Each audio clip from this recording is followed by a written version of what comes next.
இன்னைக்கு நாம இதை சொன்னா பொள்ளாச்சி பாலியல் சீண்டல் திரு ஸ்டாலின் அவர்களே, பொள்ளாச்சியில் நடைபெற்ற சம்பவங்கள் உடனடியாக நியாயமாக விசாரணை நடைபெற வேண்டும் என்பதற்கு சிபிஐக்கு உத்தரவிட்ட அரசாங்கம் அதிமுக அரசாங்கம்.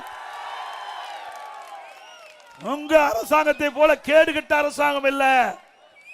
இன்னைக்கு அண்ணா நகரில் சிறுமி பாதிக்கப்பட்டு நீதிமன்றத்தில் சிபிஐ வழக்கு பதிவு செய்ய வேண்டும் என்று விசாரணை மேற்கொள்ள வேண்டும் தீர்ப்பளிக்கப்பட்டது.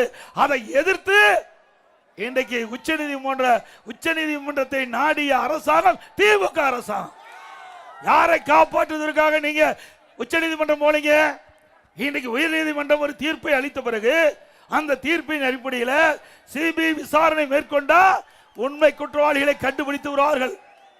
இன்றைக்கு அந்த சிறுமி பாலியல் சீண்டலுக்கு உட்படுத்தப்பட்ட குற்றவாளியை காப்பாற்றுகிற அரசு தேவையா?